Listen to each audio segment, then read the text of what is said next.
तेज संहारो आप, तीनों लोग हाथ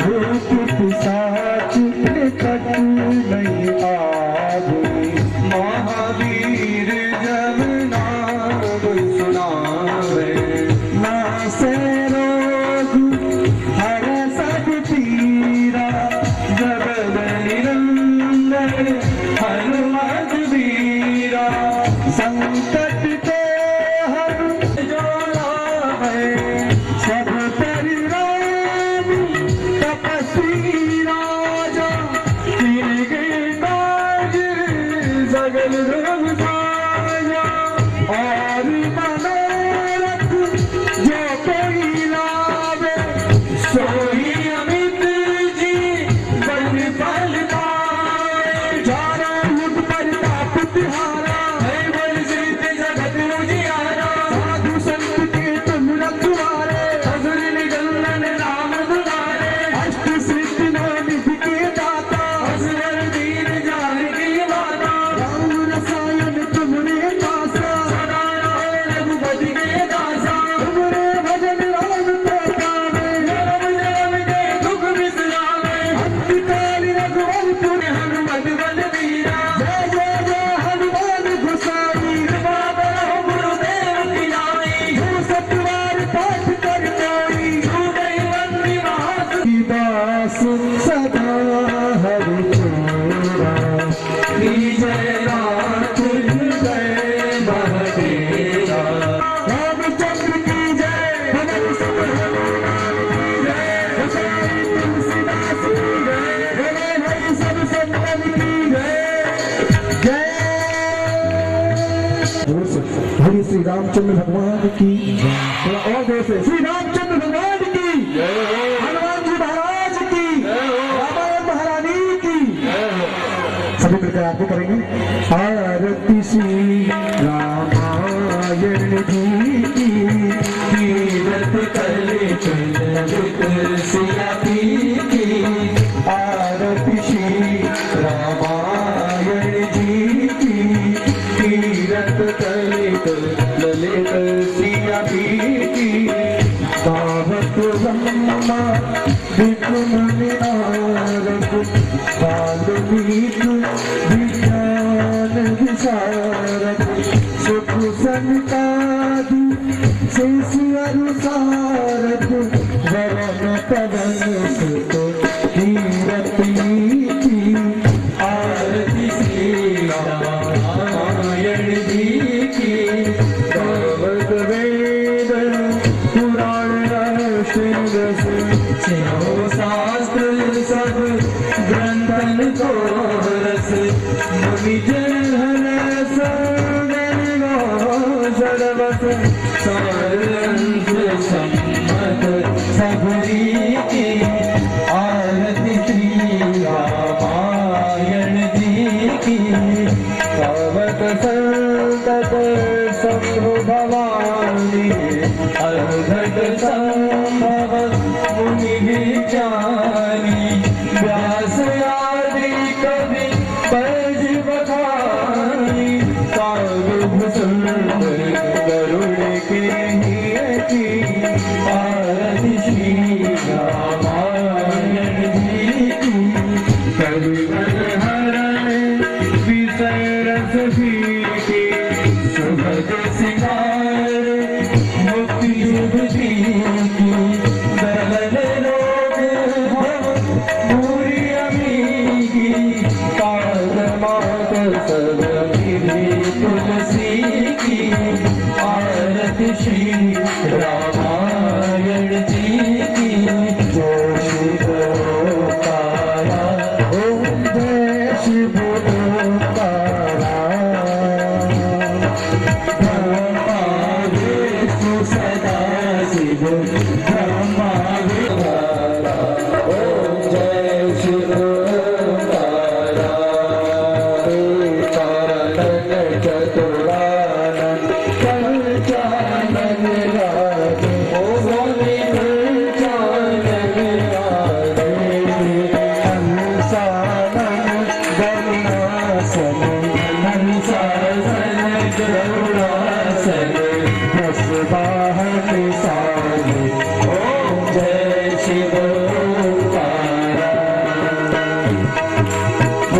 भुज चार चतुर्भुज दस भुज अति सोहे ओ स्वामी दस भुज अति सोहे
जानत अभिवेका ओ स्वामी जानत अभिवेका प्रणवाक्षर में शोभित प्रणवाक्षर में शोभित ये तीनों एका ओम जय शिव ओंकारा प्रभु स्वामी जी की आरती जो कोई नर गावे ओ स्वामी जो कोई नर गावे स्वामी प्रेम सहित गावे ओ स्वामी प्रेम सहित गावे कहत शिवानंद स्वामी कहत शिवानंद स्वामी सुख सकति पावे ओम जय शिव ओंकारा जय शिव ओंकारा ओ स्वामी जय शिव ओंकारा ओ स्वामी जय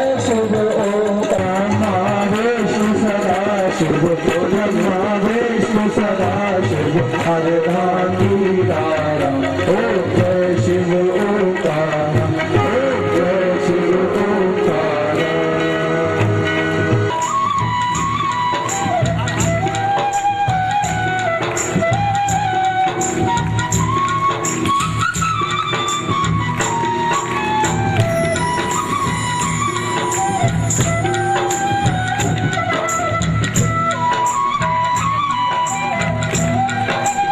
शंकर काका मनोज शर्मा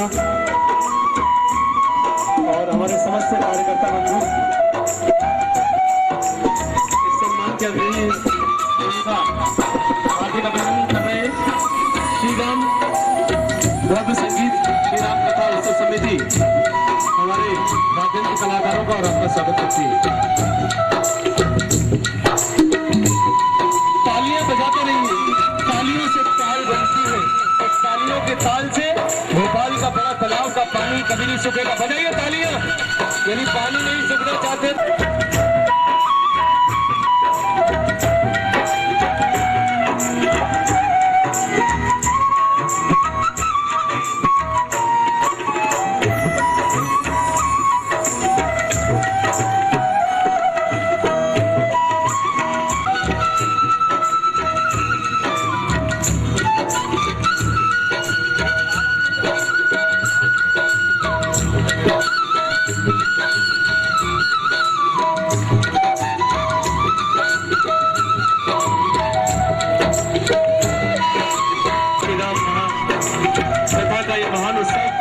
जिसकी अपार बेला में आपका श्री राम कथा आयोजन समिति आपका स्वागत करती है उस 7वें दिवस में, और ये अनमोल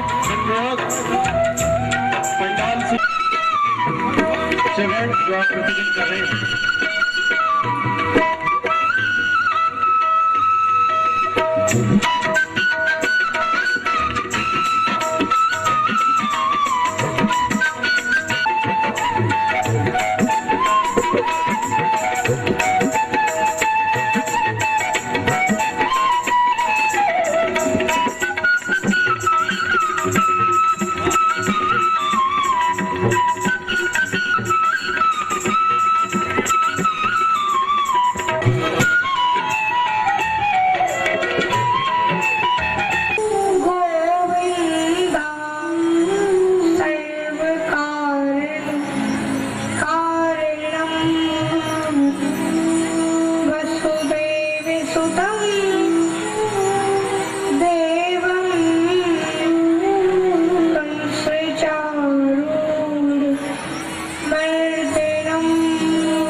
कृपा करने वाली मेरे भोले बाबा,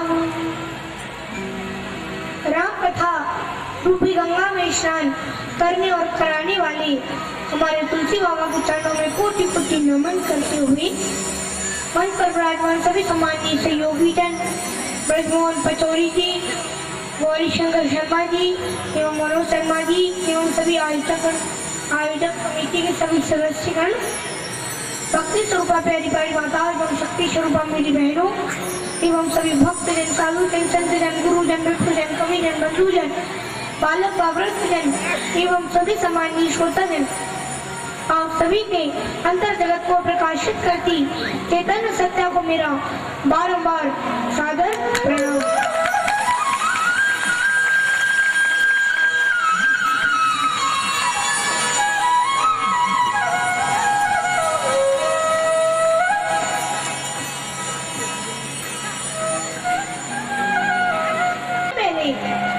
मैं आप लोगों को शिवरात्रि की बहुत बहुत शुभकामनाएं देना चाहता हूँ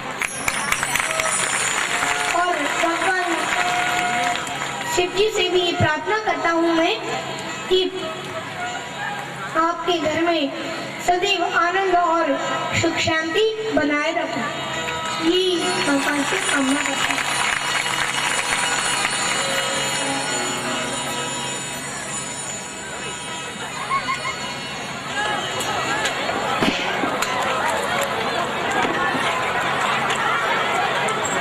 विश्राम लेंगी और आज हम सभी लोग कथा में बड़े धूमधाम से भगवान श्री राम का राज तिलक महोत्सव मनाएंगे। तो आज सज्जनों, माताओं बहनों, आज हम लोगों को बड़ी तेज गति से कथा कहना सुनना होगा, तभी जाकर पूरी हो पाएगी। नहीं तो सज्जनों, इन 6 दिनों में अभी तक 2 कांड भी पूरे नहीं हो पाए 6 दिनों में। इसीलिए आज अब हमको कथा को एक बहुत तेज गति से कहना होगा। ये तो आप तो जानती हो, राम अनंत अनंत गुण अमृत कथा विस्तार सुनिए आचार्य हमारे दिल के विमल विचार। राम कथा तो अनंत है, अपार है, अतार है। उसे तो सज्जनों जीवन भर सुनते रहो तो भी पूरी नहीं हो पाएगी। राम कथा तो इतनी अपार है, अनंत है। इसलिए आज हमको बड़ी तेज गति से, तेज रफ्तार से कथा को कहना सुनना होगा। और अब जरा आप लोग मुझे ये बताओ, सबसे तेज रफ्तार किसकी होती है? क्योंकि सज्जनों, अभी तक हमने जो कथा कही सुनी वो किसकी रफ्तार से कही? हवाई जहाज और हेलीकॉप्टर की रफ्तार से सुनी थी। हाँ, और अब हम लोगों को और भी तेज गति से कथा को कहना सुनना होगा। तो सभी चलो बताओ कि सबसे तेज रफ्तार किसकी होती?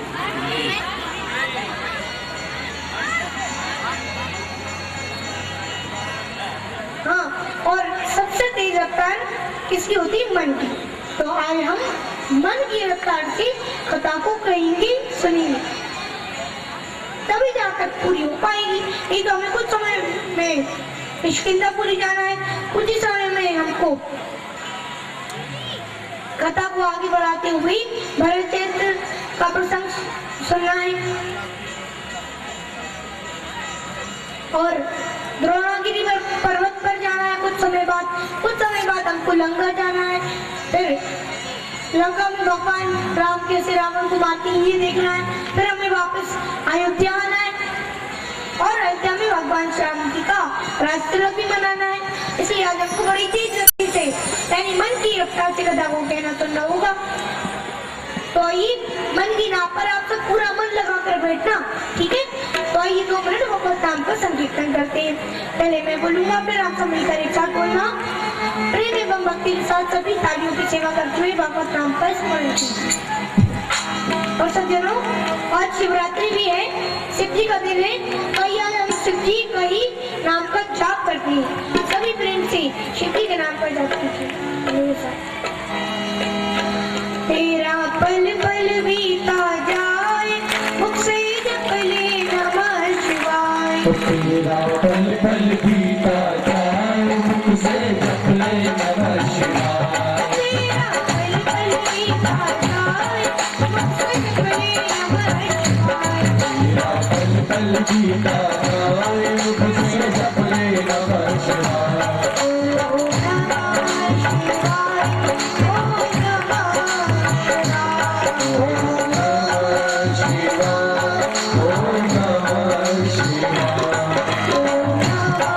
ओम नमः शिवाय।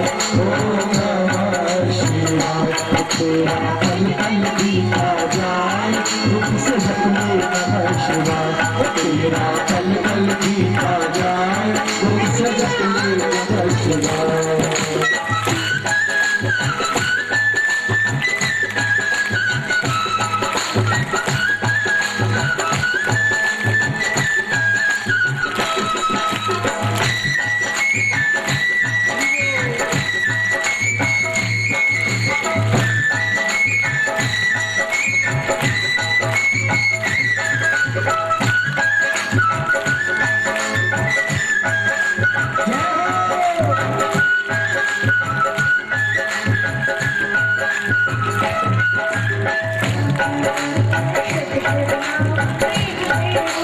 शिव शिव नाम प्रेम से बोलो। शिव शिव नाम प्रेम से बोलो। मन मन दिल का पलड़ा खोलो। मन मन दिल का पलड़ा खोलो। मन मन दिल का पलड़ा खोलो। मन मन दिल का पलड़ा खोलो। शिव नाम प्रेम से बोलो। शिव शिव नाम प्रेम से बोलो। मन मन दिल का पलड़ा खोलो। मन मन दिल का पलड़ा खोलो। तेरी आयु बीती जाए मुझसे जप ले नमः शिवाय। तेरी आयु बीती जाए मुख से जप ले नमः शिवाय। ओम नमः शिवाय।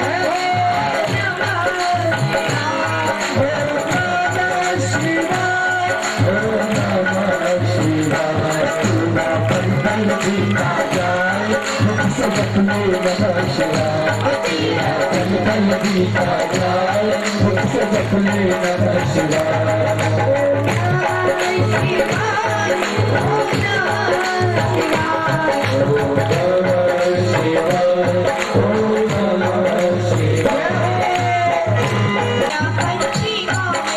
ये दुनिया पंछी का मेला। ये दुनिया पंछी का मेला। मानव ये उड़ जाए मेला। मानव ये उड़ जाए मेला।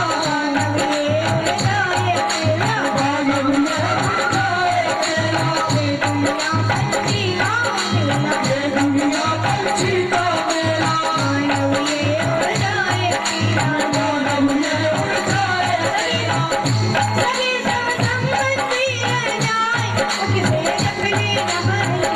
सगे सब संबंधी रह जाए मुख से जप ले नमः शिवाय। ओम नमः शिवाय। ओम नमः शिवाय। ओम नमः शिवाय। ओम नमः शिवाय। तेरा पल पल बीता जाए मुख से जप ले नमः शिवाय। तेरा पल पल बीता जाए मुख से जप ले नमः शिवाय।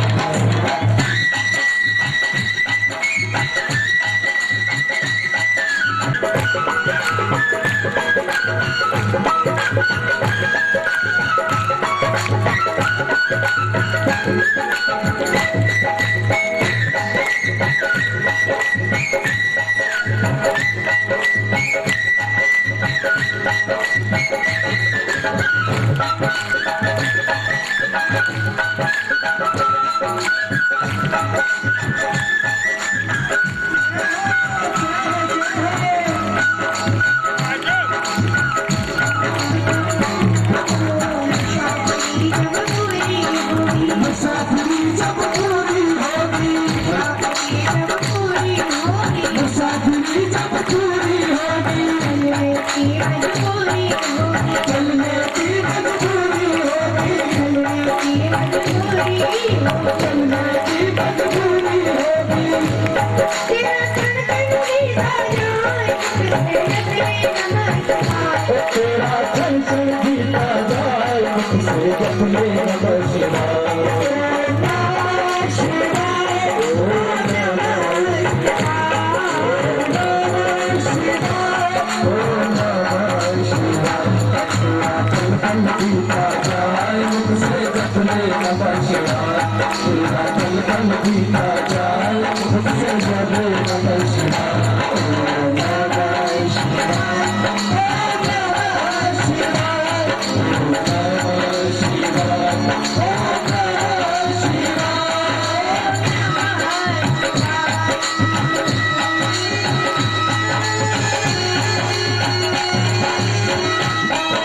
शंकर भगवान की, रामचंद्र भगवान की, वेदपाल संत महाराज की।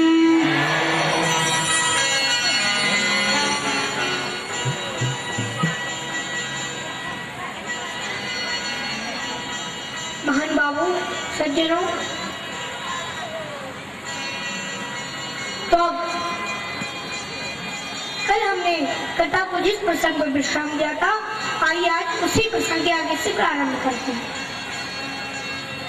कल हम सभी लोगों ने भगवान की वनवास की कथा, साथ ही साथ केवट प्रसंग की कथा का श्रवण किया, और आज हम सभी लोग कथा का श्रवण करते हैं। सज्जनों, गंगा जी को प्रणाम करने के बाद भगवान श्री राम आगे बढ़े लक्ष्मण और सीता जी से, और फिर भी तीर्थों के राजा प्रयागराज पहुंचे।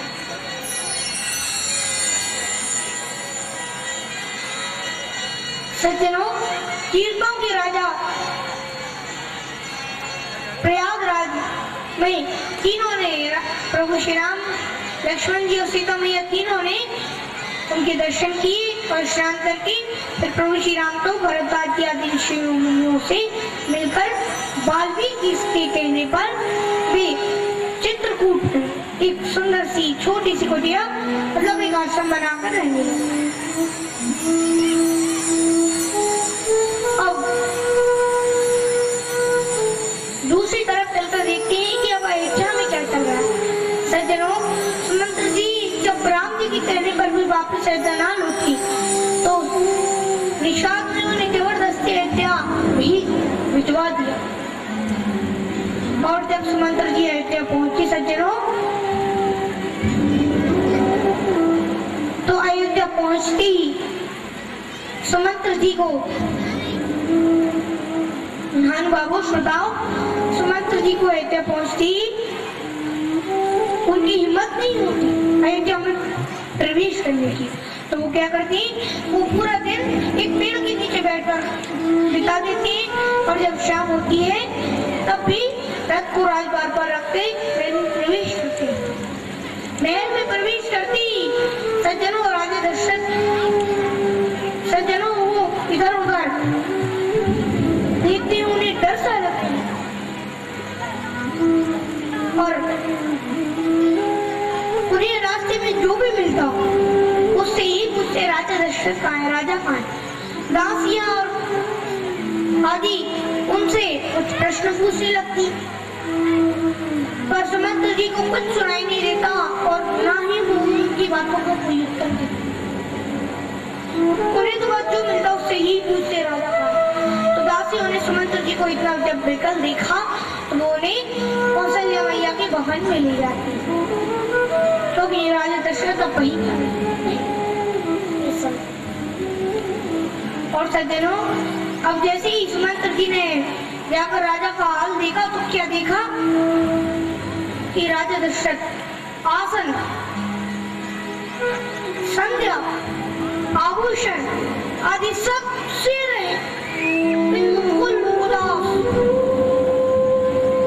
पृथ्वी पर पड़े हुए, और बस राम लक्ष्मण राम कहते। और सज्जनों, देवदास और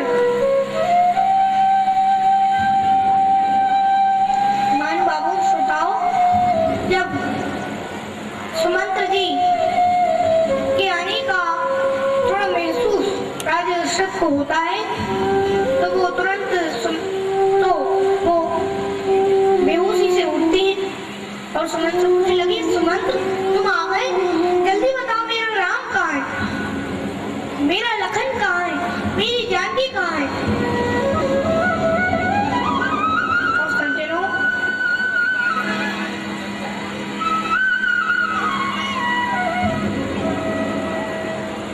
अब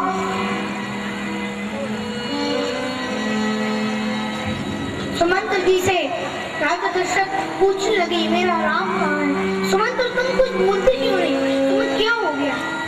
सज्जनों, आखिरकार सुमंत्र जी ने अपनी छाती कठोर करके राजा दशरथ को सब कुछ बिल्कुल सच सच बता दिया और कहा कि कहाँ लखन कहाँ राम सनेही, कहाँ प्रिय पुत्र बधू बहनी,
पूछने पर सुमंत्र जी कहती है कि हे राजन, मुझे क्षमा कीजिए, अरे मैं राम और लखन को तो छोड़ू, मैं आपकी प्यारी बहू जानकी को भी ना ला सकती। और इतना सुनते ही तो राजा दशरथ धड़ाम से धरती पर गिर पड़े।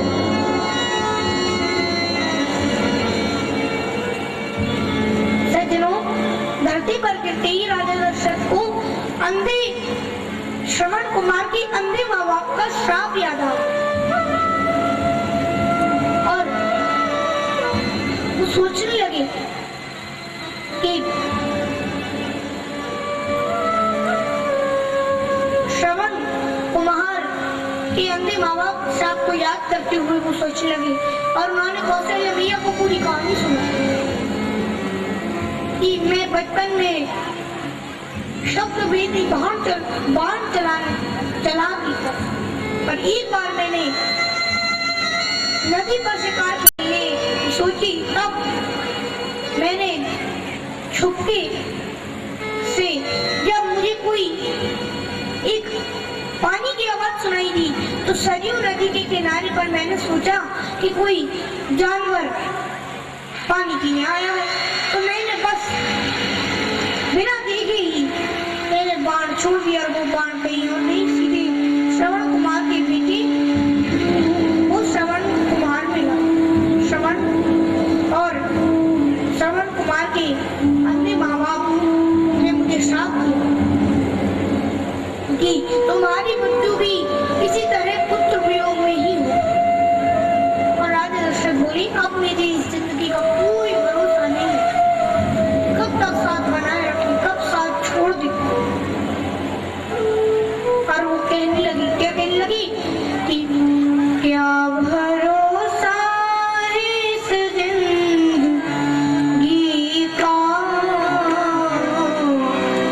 साथ देती नहीं है किसी का, साथ देती नहीं है किसी का, क्या भरोसा है इस जिंदगी का, जाएगी चलते चलते, समा खुद जाएगी जलते जलते, समा बुझ जाएगी जलते जलते, समा बुझ जाएगी जलते जलते, सांस रुक जाएगी चलते चलते, समा बुझ जाएगी जलते जलते, समा बुझ जाएगी जलते जलते, दम निकल जाएगा, आदम निकल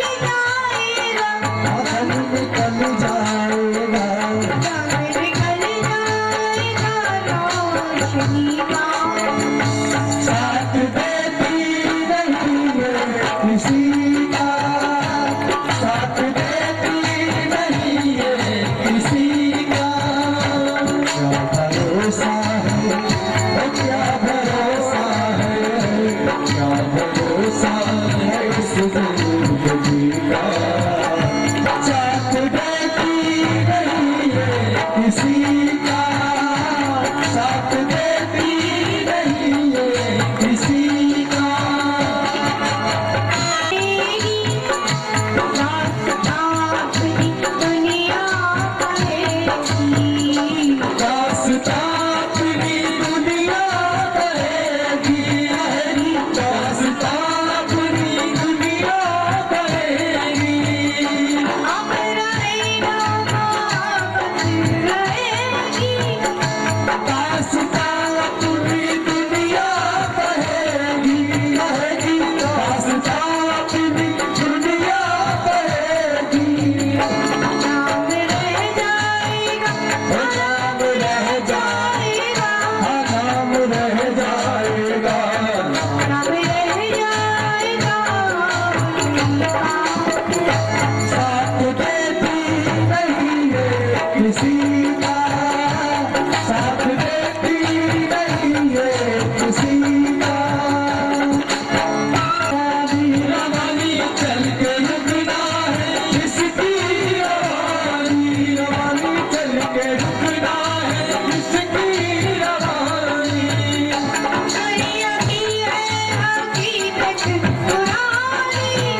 ध्यान से सुनिए। देखो अब इस प्रकार राजा दशरथ उस पुरानी कहानी का वर्णन करते हुए बड़े विकल हो गए।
इस प्रकार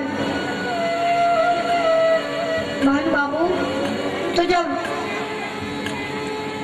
राजा दशरथ उस पुरानी कहानी का, उस पुरानी इतिहास का वर्णन करते हुए बड़े विकल हो गए, तो सज्जनों राजा दशरथ कहने लगे, क्या कहने लगी कि अब मैं ऐसे शरीर को बिल्कुल भी धारण नहीं करूंगा जिससे मेरे राम के मुझे दर्शन नहीं होता। हाँ रघुकुल के आनंद राम, तुम्हारे बिना जीते जीते बहुत दिन बीत गए। हाँ लक्ष्मण, हाँ जानकी, और राम राम जय राम राम राम जय राम तनु परिहरि रघुबर बिरह राम कयो सोरधाम।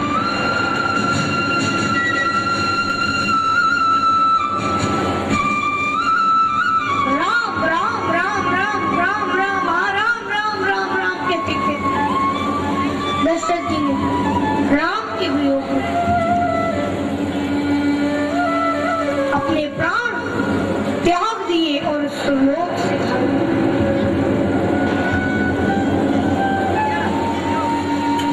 सज्जनों, ये बड़ी ही हर्ष और विषाद की घटना रघुवंश में घटी। विषाद या दुख तो इस बात का है कि जो कि चक्रवर्ती सम्राट था, जिसके चार चार पुत्र हैं, पर अंत समय में उसका एक पुत्र भी उसके पास नहीं। देखो सज्जनों, समय समय की बात है, जिसने अपने तप के बल से साक्षात भगवान को तक अपने आंगन में उतारा, पर वो भी अपने कर्मों की गति को ना टाल सका। पर अंधे माँ बाप के श्राप से राजा दशरथ को ब्रह्म भी ना बचा सका। इससे हमें ये शिक्षा लेनी चाहिए कि हमारे द्वारा किए गए कोई छोटी से छोटी गलत कर्म का दंड भी हमको भुगतना पड़ता है। और सज्जनों, हमको ये राम की श्राम कथा में संकल्प लेना चाहिए इसलिए हम कि कभी किसी का भी बुरा नहीं करें, तभी हमारा ये राम कथा कहना सुनना सार्थक है। अब हर्ष की बात ये है, सुख की बात ये है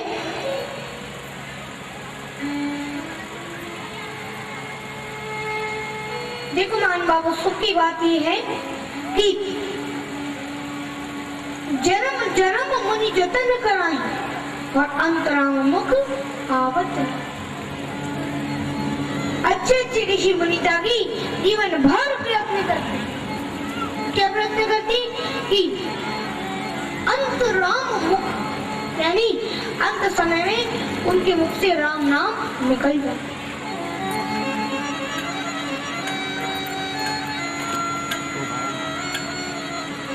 और अंत समय में उनके मुख से राम नाम निकल चाहिए प्रयास। और सज्जनों, दशरथ जी के तो कितने बड़े भाग्य कि जीते जी तो उन्होंने साक्षात भगवान श्री राम के मुख रूपी चंद्रमा को देखा और अपने अंत समय में उन्हीं को निमित्त बनाकर उन्हीं के नाम का जाप करते हुए अपने प्राणों का विसर्जन। धन्य है दशरथ और धन्य है दशरथ श्री राम, जिन्होंने अपने जीने और मरने दोनों का फल प्राप्त किया। जिनकी ये कीर्ति ये संसार सदैव गाता रहेगा, सदैव गाता रहेगा।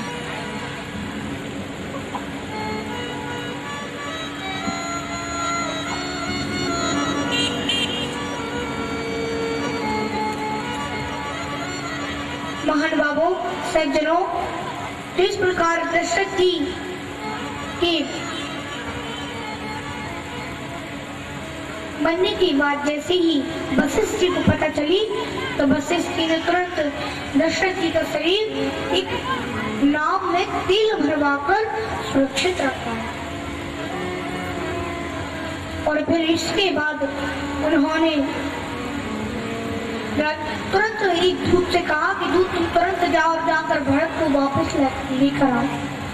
तो सज्जनों, अभी भरत जी उनके और वशिष्ठ जी कह रहे हैं कि तुम उनको दशरथ मरण की बात या कुछ भी बिल्कुल मत बताना। तो दूत तुरंत सीधे कहाँ गया, ठीक ही देश पे। आप सज्जनों, आप सब भी ठीक ही देख सकते हैं जहाँ पर भरत जी अभी ठहरे। सज्जनों महानुभावों, जब से सभी लोग शांतिपूर्वक कथा का श्रवण कीजिए। देखो, जब से अयोध्या में ये सब अनर्थ हो रहा है, तभी से दूसरी तरफ भरत जी को भी बड़े अपशगुन हो रहे, उन्हें रात रात भयानक और डरावने सपने आते हैं, जिनके कारण वे सुबह उठकर रोजाना उल्टी सीधी कल्पना करते हैं। ये तो माता मैंने खड़ी हुई है, इनसे मेरा निवेदन है,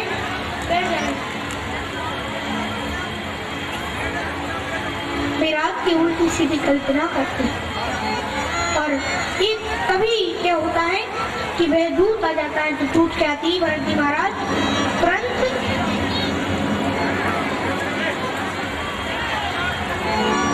कृपया सभी माताएं महिला के स्थान बैठ जाएं कृपया।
बहुत हो गया है, इसलिए कथा को संक्षेप में कह रहा हूँ, सभी ध्यान से सुनिए।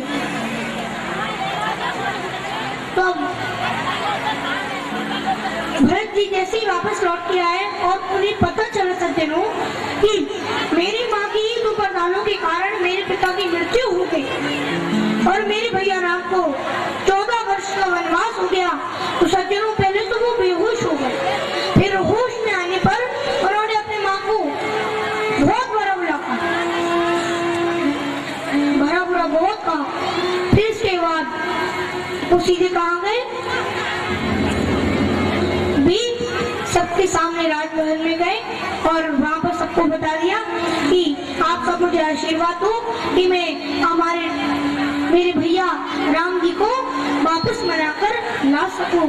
और भैया सज्जनों, भरत जी की बात से सभी लोग सहमत हो गए, राम जी को मनाकर वापस लाने की तैयारियां भी शुरू हो गई। सभी भरत राम प्रेम की सराहना करने लगे। इस प्रकार भरत जी महाराज तो चल देते हैं राम जी को मनाने और विश्वास पात्र पहरेदारों को नगर को सौंपकर वो चल देते हैं। तो भरत जी को निषाद राज मिलती, तो निषाद राज क्या करती है, निषाद राज पहले उनकी परीक्षा लेती, परीक्षा लेने के बाद वो सोचते हो सकता है राम जी को मारने जा रहे हैं, इसलिए परीक्षा पर लेने पर पता चलता है तो राम जी को मनाने जा रहे हैं। तो फिर उनसे क्षमा याचना करते हुए निषाद भी उनके साथ राम जी को मनाने चलती थी। तो अब दूसरी तरफ सज्जनों, अब इंद्र को मोह हो गया, वो सोचने लगा, संदेह हो गया, सोचने लगा कि कहीं भरत जी राम जी को सच में मारा कर ना लिया। तो उसने क्या, सरस्वती मैया से प्रार्थना करने लगा कि जल्दी से मदी पलट दो भरत जी की। पर सज्जनों, उनके गुरु बृहस्पति जी ने इंद्र को समझाया, इंद्र का मोह दूर हो गया। अब इस प्रकार दूसरी तरफ लक्ष्मण जी को भी ये लगा कि भरत जी राम जी को मारने आ रहे हैं। लक्ष्मण जी भी क्रोधित हो उठे, पर आकाशवाणी ने उनके क्रोध को शांत कर दिया और कहा, ये लक्ष्मण, बिना सोचे समझे विचारे कोई गलत कार्य करना नहीं चाहिए, नहीं तो बाद में पछताना पड़ता है। बस यही सोच, बस इतना सुनते ही लक्ष्मण जी का मोह भी दूर हो गया। अब भरत जी चित्रकूट में पहुंच गए, तो किसी ने बताया, उन्होंने चित्रकूट में पहुंचते ही अपने सैनिकों को चारों तरफ भेज दिया राम जी के आश्रम को ढूंढने के लिए। और सज्जनों, जैसे ही राम जी के आश्रम को ढूंढने के लिए उन्होंने भेजा, तो तभी एक सेवक आया और उसने बताया कि कुछ दूर ही राम जी की कुटिया है। इतना सुनते तो भरत जी तुरंत दौड़ पड़े और तुरंत दौड़ते हुए निषाद राज और ऋतुसूदन के साथ जब आगे गए, थोड़ी ही क्या देखा कि राम जी की उन्होंने आश्रम को देख लिया और भरत जी का प्रभु आश्रम पावन सकल सुमंगल सुरत। तो भरत जी तुरंत जाते हैं और वो सज्जनों राम जी के चरणों को छूने से पहले ही दौड़ते हुए जा रहे थे, तो दंडवत की नारी गिर पड़ती है। जब राम जी ने देखा कि मेरा भाई भरत मेरे सामने हाथ जोड़कर दंडवत कर रहा है, तो इतना सुनती, इतना देखती तो राम जी भरत जी की ओर दौड़ पड़े। कहीं उनके पस्त गिरे, कहीं उनके तरकस, कहीं उनके धनुष, कहीं उनके बाण। उन्होंने बिल्कुल ध्यान नहीं दिया, बल्कि राम जी ने भरत को उठाकर अपने गले से लगा लिया। बोलो भरत जी महाराज की। पाही पाही पाही पाही पही माही गुसाई भूतल पर उलकुट कीना, बचन समेत लगन पहचाने, करत प्रणाम भरत ही जाने। कहते सप्रेम नाई वही माता, भरत प्रणाम करत रघुनाथा। उठे राम सुन प्रेम अधीरा, अब पट कहूँ निसंग जालूती। तो सज्जनों, ये हुआ एक भक्त और भगवान का मिलन, एक मनुष्य और एक ईश्वर का मिलन। इससे हमें ये शिक्षा लेनी चाहिए कि अगर हमें भगवान से मिलना है ना तो हमें भरत जी जैसा बनना ही पड़ेगा।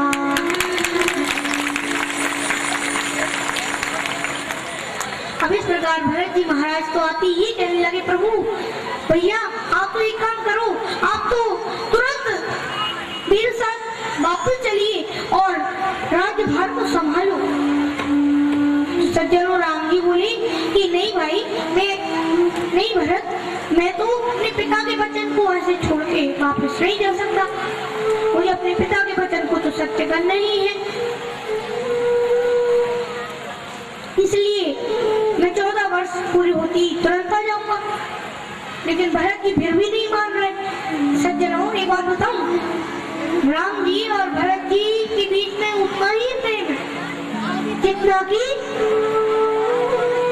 गोपियों का भगवान श्री कृष्ण के प्रति जितना प्रेम है, उतना ही प्रेम है राम जी और भरत जी।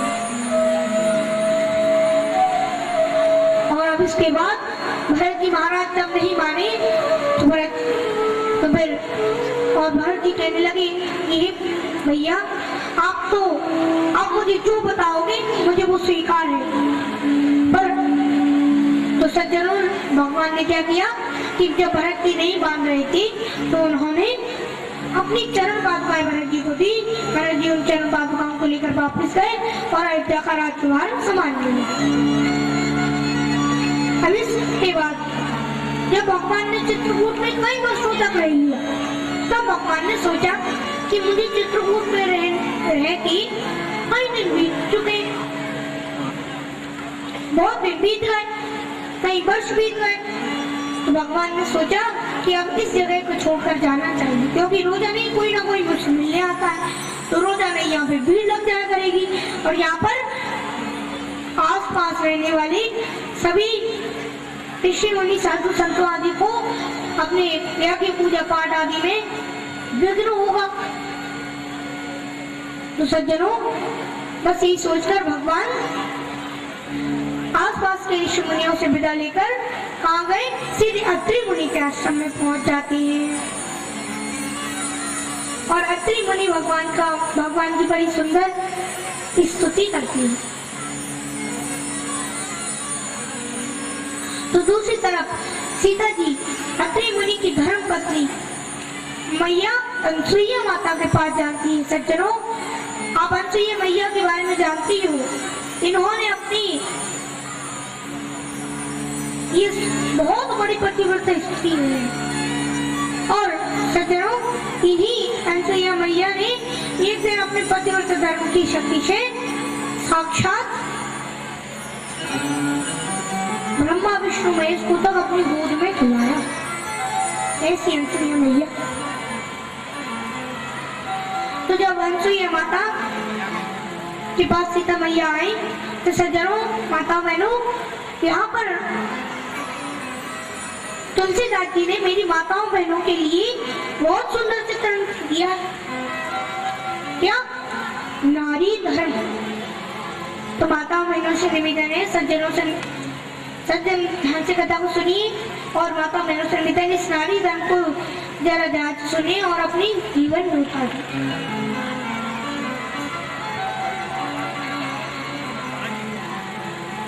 तो श्रोताओं सज्जनों अब इस प्रकार जैसे ही अनसुईया मैया के पास सीता जी जाती हैं तो पहले तो सीता मैया उनको प्रणाम करती है, तो अनसुईया मैया उन्हें अपने हाथ में डालती है और उन्हें ऐसे दिव्य वस्त्र और आभूषण देती है जो कि सदैव नए और सुंदर बने रहते, जो कभी मैले नहीं होते, ऐसे दिव्य वस्त्र देती है।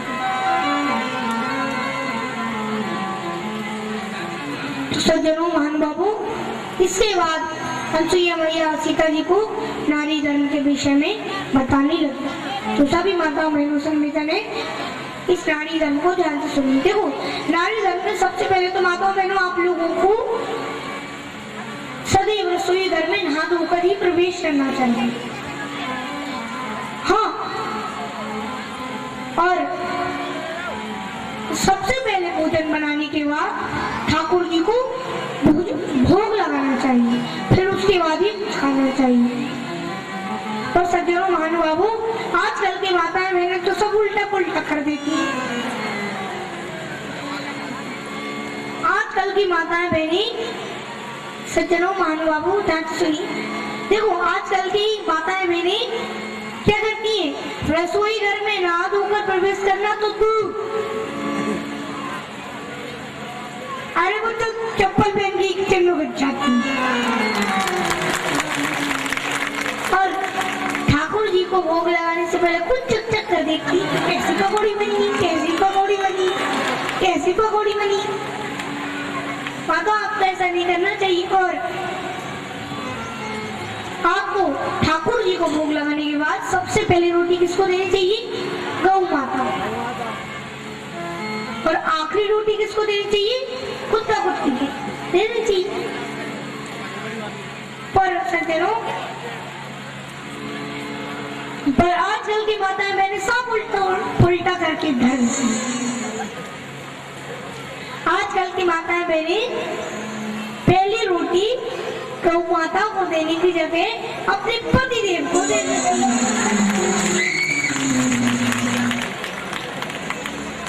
तो पतिदेव कौन हुए, गौ माता।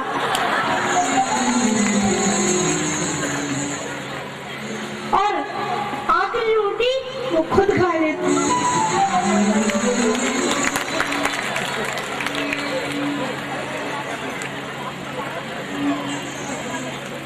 तो माताओं बहनों आप मेरा मतलब समझ गई ना, मैं कहना नहीं चाहता, आप समझ गई ना मेरा मतलब।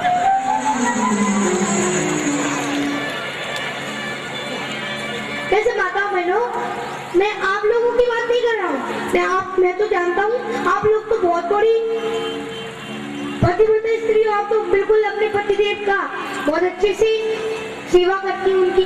पर मैं तो उनकी कह रहा हूँ जो ऐसा नहीं करती। मैं आपसे नहीं कह रहा, आपसे नहीं कह रहा।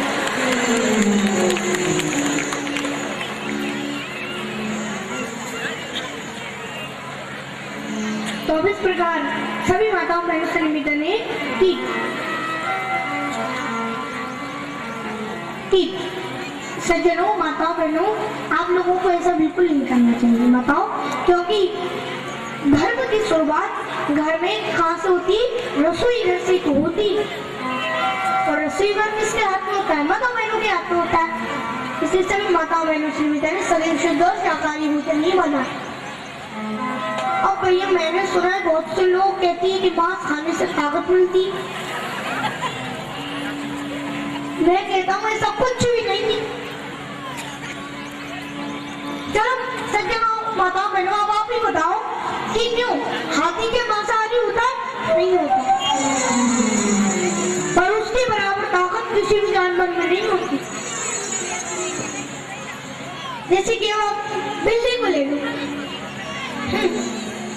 बिल्ली मांसाहारी होती क्योंकि वो चूहे खाती, लेकिन अगर 100 बिल्लियां अगर एक दिन में 100 चूहे भी खा लेना, और अगर हाथी पर एक साथ आक्रमण करें, हमला करें, तो भी वो हाथी का कुछ नहीं भी कर सकती, काल भी वहां का नहीं कर सकती। जैसे अब आप शेर को ले, शेर मांसाहारी होता है, क्यों, क्योंकि वो मांस खाता है। लेकिन एक आदमी 10-10 शेरों को अपने इशारे पर नचाता है, आपने कभी सर्कस में देखा हो। इसलिए माताओं बहनों से निवेदन है सदैव शुद्ध और शाकाहारी भोजन ही बना।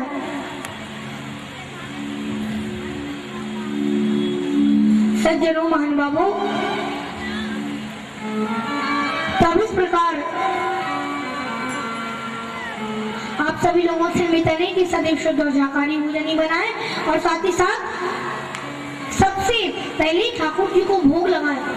और डरना मत माता बहनों, ठाकुर जी आपका भोजन नहीं खाएंगे, अरे वो भोजन के भूखे है क्या, वो तो भाव के भूखे। इसलिए सदैव शुद्ध और शाकाहारी भोजन बनाए। अब इस प्रकार अब अनसुईया मैया सीता जी को समझाते हुए कहती है, क्या कहती है, वो बोली कि मात प्रताप हितकारी, मात पिता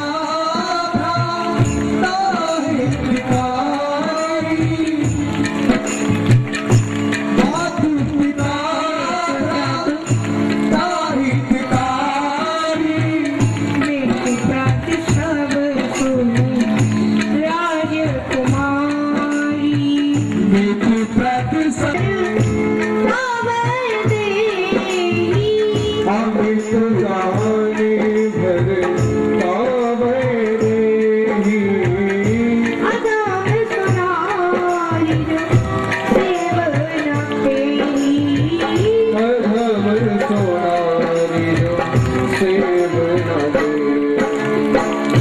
धीरज धरा मेघ अनारी धीरज धरा नित और नारी आफत काल करी के विचार आपत काल करी केहू चारी रोग बस रवि रोग बस जय धनिया अंग बदिर को दिया तेरा अंध बधिर द्रोही अतिदीना ऐसे पाती कर ये अपमाना ऐसे उपति कर दिए अपमाना नारी पावे तुम कुर्बतना नारी पापी जम पूर्व भाई बंधु पुत्र हो चाहे प्यारा परिवार में विपत्ति के समय ही सही पता चलता है। वृद्ध मूर्ख निर्धन अंधा बेरा क्रोधी और दीनहीन पति का अपमान करके नारी बहुत से दुख पाती। यमपुर में भांति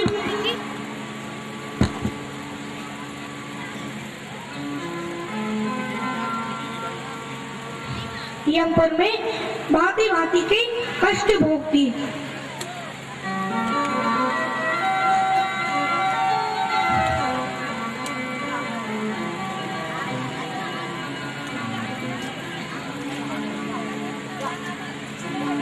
और मान बाबू सज्जनों, स्त्री का तो देखो एक ही धर्म होता है। ध्यान से सुनिए माताओं, देखो स्त्री का तो एक ही धर्म होता है केवल, सबसे बड़ा। और वो भी क्या कि एक ही धर्म एक व्रत है माँ, एक ही धर्म एक व्रत में वेद पुराण संत सब खाई। वेद पुराण संत सब गाई। स्त्री का तो एक ही सबसे बड़ा धर्म होता है कि वे अपने पति के चरणों की सेवा, पति के सुख दुख में साथ दे। यही स्त्री का सबसे बड़ा धर्म होता है। सज्जनों, वेद पुराण और शास्त्र भी यही कहते हैं कि इस जग में 4 प्रकार की पतिव्रता स्त्री बताई गई। अब माता बहनों, वो 4 प्रकार की पतिव्रता स्त्रियां कैसी होती, कौन सी होती और किस प्रकार अपने पतिव्रता धर्म का पालन करती हैं, अब ये सुनिए। कि उत्तम केस बस मन माई, उत्तम केस बस मन माही। सपने उड़ान पुरुष जगनाई। अब देखो, पहली उत्तम श्रेणी की स्त्री वह होती है क्योंकि अपने पति के अलावा दूसरे पुरुष को कभी सपने में भी नहीं देखती। वो होती है उत्तम श्रेणी की। अब मध्यम श्रेणी की स्त्री कौन सी होती है कि मध्यम पर देख ही कैसे, माध्यम पर पति देख ही कैसे। घाता पिता पुत्र निज जैसी। उठाता पिता पुत्र निज जैसे। मध्यम श्रेणी की स्त्री वह होती है क्योंकि अपने पति के अलावा दूसरे पुरुषों को उम्र के हिसाब से पिता, भाई या पुत्र के रूप में देखती है। और तीसरी श्रेणी की स्त्री कौन सी होती है? धर्म विचार समझ को लगाई।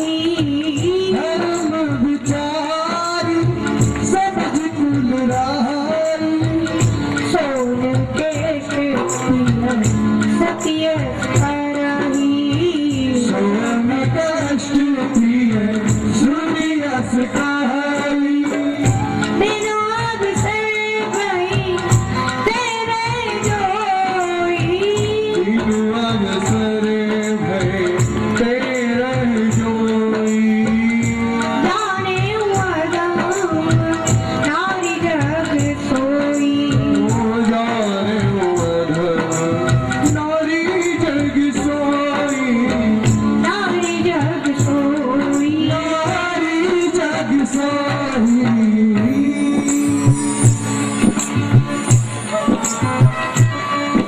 सज्जनों महानुभावों ध्यान सुनिए। देखो तीसरी श्रेणी की स्त्री वह होती है जो कि अपने धर्म को विचार कर अपने कुल की मर्यादा में ही रहती है, और चौथी श्रेणी की स्त्री वह होती है जो कि अपने पति के डर के कारण पतिव्रता बनने का नाटक करती है, दिखावा करती है। वो चौथी श्रेणी की पतिव्रता स्त्री है। अब बाबा तुलसी ने इसके अलावा भी कई स्त्रियों के बारे में बताया है, और वो और स्त्रियों के बारे में बताते हुए कहती है कि क्षण सत लागी जन्म सत कोई जन सुख लागी जन्म सत कोटि ना समझते सबको होती दुख न समझते ही सबको कोटि मेनु श्रमणारी परम गति लाई बिनु श्रवणारी परम गति नहीं पतिव्रत धर्म चाल चल भवनी ओ पतिव्रत छोड़ी चल गई चाल चल गई छोड़ी चल गई तो सज्जनों बाबा तुलसी कहते हैं कि जो स्त्री, माता बहनों ध्यान से सुनिए, जो स्त्री अपने पति को धोखा देकर किसी अन्य पुरुष से भी गलत संबंध रखती है, अनैतिक संबंध रखती है, वह स्त्री सज्जनों 100 जन्मों तक नरक में पड़ी रहती है। क्यों? क्योंकि वो क्षणिक सुख के लिए, यानी मात्र थोड़े से सुख के लिए 100 करोड़ जन्मों के नरक की दुखी पीड़ा को नहीं समझती, और जैसे तैसे वह पुनः जन्म लेती है, उसे भरी जवानी में ही विधवा होना पड़ता है। विधवा।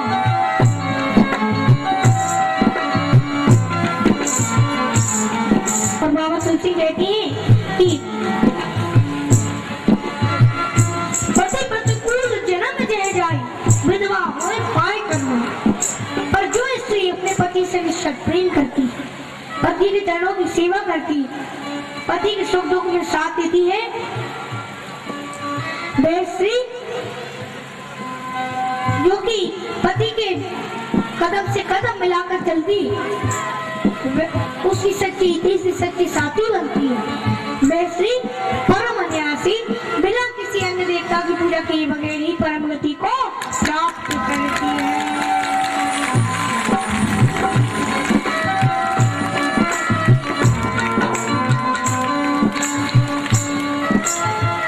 तो इस प्रकार बाबा तुलसी कहती है कि सब जन पवित्र होते हैं, बिनु समणार परम गति नहीं, पतिव्रत धर्म छाछ नहीं, सहज पावन नारीपति भूपति से विगति लय, जस गावत सुविचार अयं तुलसी का हरि प्रिय है।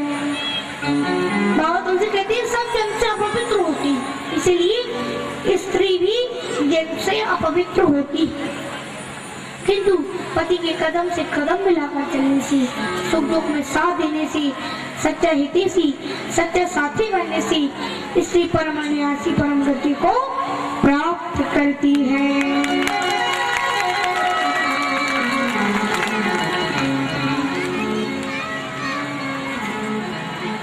तो महानुभावों सज्जनों, अब इस प्रकार अनसुईया मैया के मुख से नारी धर्म सुनकर सीता मैया ने बड़ा सुख पाया, वे बड़ी प्रसन्न हुई और राम जी के पास वापस आ गए। इसके बाद प्रभु श्री राम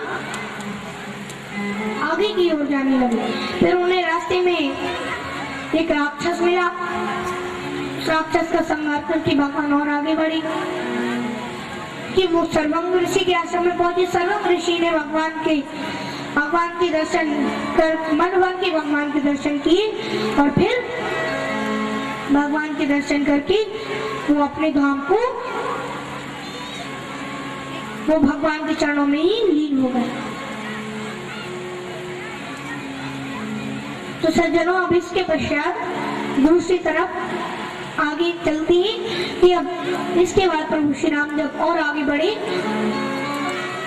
तो सज्जनों फिर वो कहाँ पहुंची? वो सुदीक्षण के पास पहुंचे जो कि अगस्त जी का ही शिष्य है। तो सज्जनों, अगस्त जी ने महान बाबू तब अगस्त जी ने भगवान को बताया कि अब आप पंचवटी में जाकर रहिए। तो भगवान पंचवटी में जाकर रहने लगे। उन्होंने निवास किया और इसके पश्चात पंचवटी में रहने के पश्चात भगवान ने श्रोताओं भगवान पंचवटी में रहती है तो वहां पर फिर सूपना खाती है। तो लक्ष्मण जी उसके दोनों कान काट देती है। तो वो खरदूषण के पास चली जाती। भगवान जब खरदूषण आती भगवान उन्हें भी मार देती। फिर इसके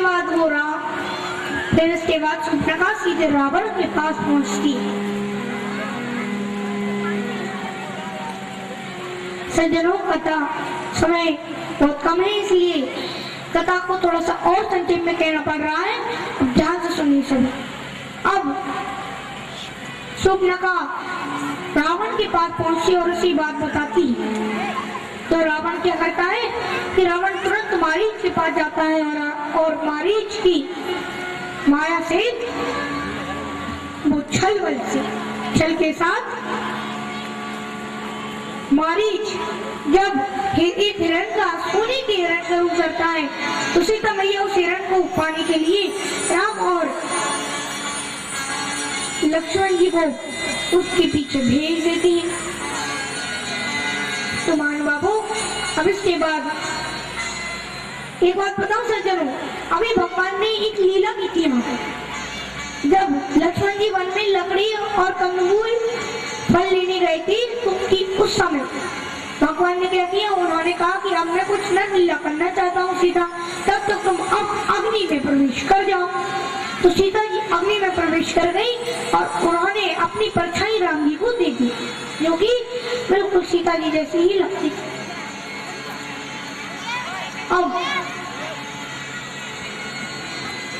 तो दूसरी तरफ अब इस प्रकार जैसे ही लक्ष्मण जी और राम जी उस हिरण के पीछे गए सज्जनों,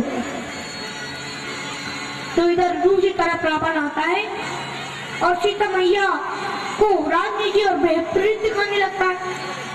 राजनीति बेहतरीन दिखाओ।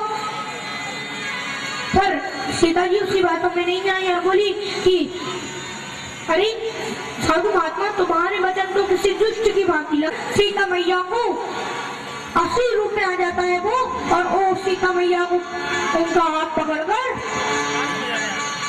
अपने रथ में बिठाकर अपने पुष्पक विमान में बिठाकर आकाश मार्ग से ले जाने लगता है। तो सज्जनों, सीता मैया फिर विलाप करने लगती हैं और प्रभु श्री राम को याद करते हुए वो बोली कि क्या बोली कि हाँ जग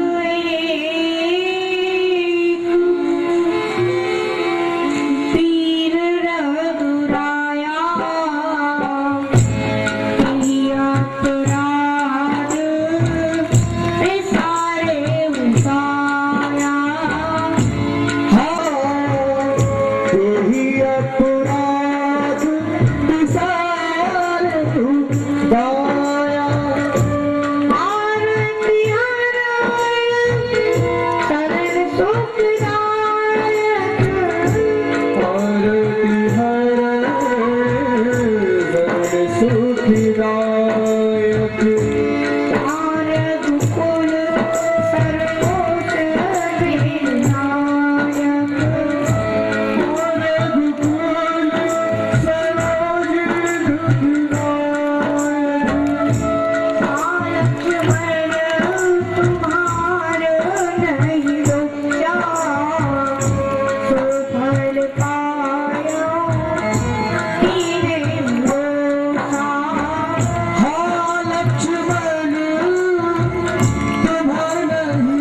सीता के विलाप सुन भारी भय चराचर जीव दुखारी भय चराचर जीव हे प्रभु, आज आपने मुझे किस कारण से बुला दिया? कई अपराध थे सारे उतार।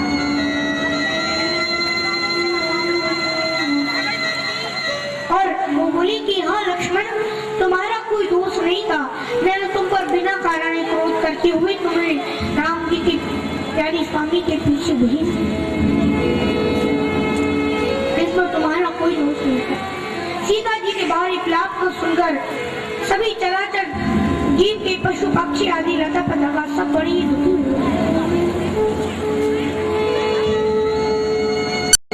महानुभावों सज्जनों, अब जब सीता मैया की पुकार को गिरिराज जटायु ने सुना तो गिरिराज जटायु उसी क्षण गया और सीता मैया को छुड़ाने की पूरी कोशिश करने लगा।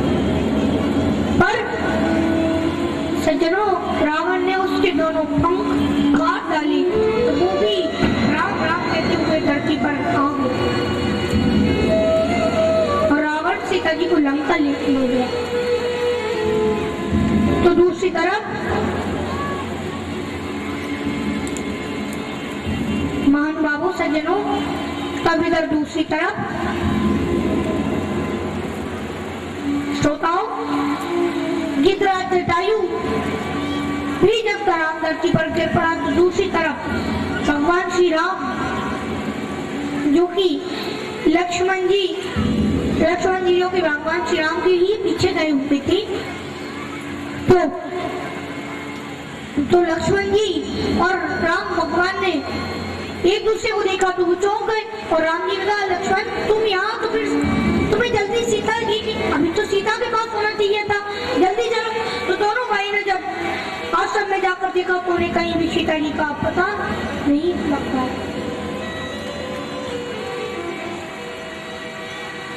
तब भी उन्हें जब कहीं पर भी सीता जी नहीं दिखी तो सज्जनों, प्रभु श्री राम नर लीला करते हुए सीता मैया को इधर उधर ढूंढते फिर रहे हैं।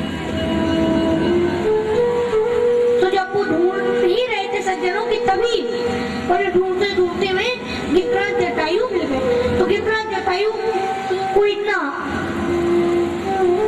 पीड़ित देखकर भगवान ने गिरिराज जटायु के सर को अपनी गोदी में रखा और उसके सर पे हाथ फेर दिया, जिससे उसका सारा कष्ट दूर हुआ।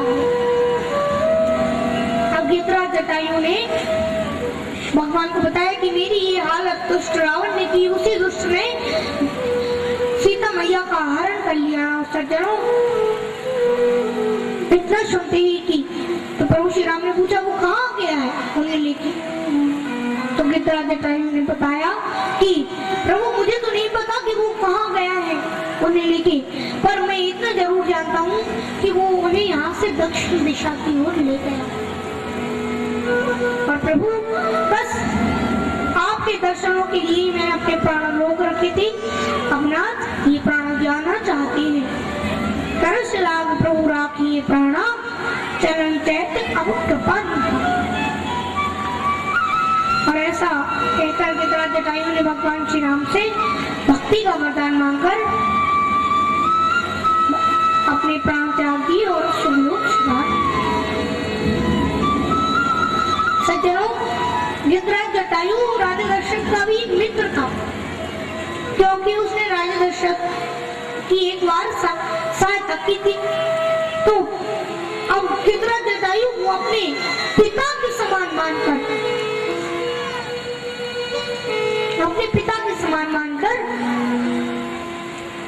सज्जनों महानुभावों,